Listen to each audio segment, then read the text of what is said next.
Hello guys, as always, welcome back to my channel. If I'm being completely honest with you, I just hesitated if I really want to make this video because this setup today is far away from perfect. I just had like 20 minutes in between showering and picking up my boyfriend. We went on an amazing hike this morning, but I noticed that I forgot my makeup bag at his house, so I really couldn't do my makeup like the way I like to. My hair is still wet, and I was like, do I really want to do that? But then I was like, well, honestly, it's not about how I look. It's more important to me to like bring out my message.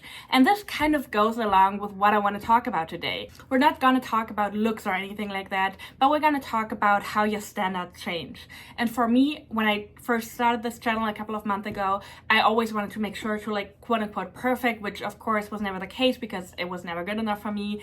And I was always worried, like, you know, how do I look like when I talk? How does my voice sound like? All that kind of stuff. And that actually faded pretty much because now I'm in a place where it's like way more important to me to bring out my message and to talk about things that helped me during my recovery, that I wish I knew during my recovery, all that kind of stuff. And today I want to talk about changes in your definition of success.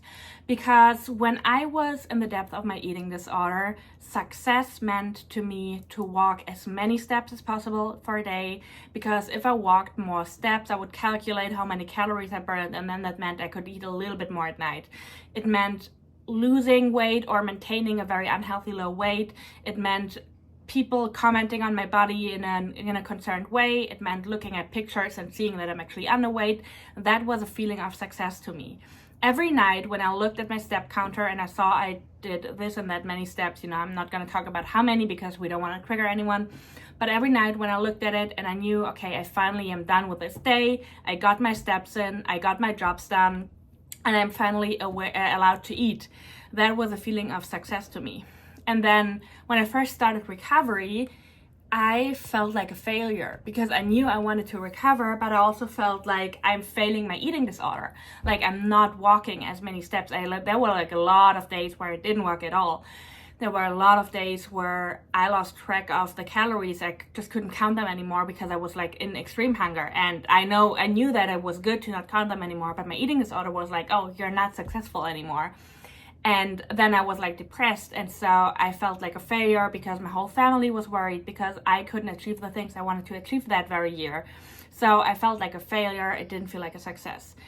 And then I think about like maybe 8-9 months in recovery, there was a brief moment where I felt some kind of success for being in recovery and for going against my eating disorder. It was still a battle. It was still hard. I still hated the way I looked. I still missed my sick body. But I was at a point where I was like, damn, I'm actually doing this. And I'm doing this on my own. And I'm really not saying that you have to do it on your own. There's nothing wrong with getting help. There's nothing wrong with going into a clinic. I had a lot of people telling me there's no way you'll ever get rid of your eating disorder. There is no way you will ever win that battle. That was actually what people would tell me. And then there were a bunch of people who were like, well, you're not going to be able to win except if you go to a clinic. But I knew from experience that a clinic setting was not the right setting for me. So when I was at this point for the very first time in my recovery, and I was like, damn, I actually, you know, I'm not done yet. I'm definitely in the middle of my recovery, but I'm also not where I started. And I was kind of proud. And it felt very, very false to be proud because I learned that it's not a good thing to be proud of myself. I kind of set that standard for my own. I was like, you know, it's not a good thing to be proud of yourself. That's egocentric. That's arrogant. Especially not being proud of yourself for eating or like walking less, because those were like completely the opposites of the standards I used to have in my eating disorder, right? But I had this brief moment, and I'm telling you right now, this moment was the start of the person I became, because now I can say without feeling bad that I am really proud of my recovery. And I don't mean that in an arrogant way. I'm just really proud and thankful and happy for my younger self, for myself from like 2 years ago, that I took the steps that I had to take to be able to recover. Because now I am able to live my life to the fullest. And the only person responsible for that is me. And the only person who wins is me, because I am the person who gets to live my life. And So sometimes our whole belief system and our whole measurement system changes. And this doesn't have to be a bad thing. Again, like for me, success for like a decade in my life, success used to be being super skinny, losing weight, being unhealthy, losing my period, having bad blood test results. That was success to me. Looking at it now, I'm like, damn, that is actually nothing to be proud of. And again, I don't mean that in a mean way. I just am looking at it from a way healthier perspective. And now success is also not like, making a bunch of money. That is part of success. And I'm also proud of, the things I achieved like outside of my recovery. Of course I am. This is not what, like my recovery is not what defines me at all.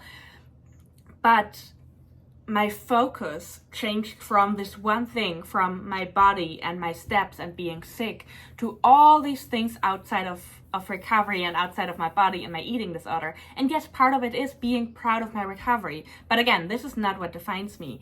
So actually with recovery came a new kind of measurement system. I also learned how to feel instead of to concentrate on how I look or just on numbers. And again, it's normal. I still have days where my looks define my mood, but I try not to let them ruin my day. So there are like sometimes situations where I see a picture of myself or I look in the mirror and I really don't like what I see. And then I'm kind of like in a bad mood and thinking about it. But normally there is a point in my day where I'm like, damn, okay, get over it. Just enjoy your time. Just, feel. What are you doing today? Oh, you're going on a hike. That's amazing. It's so amazing that you can do that, that your body is able to do that you have this amazing view, that you live in LA. There are so many things outside of my body which defines my mood.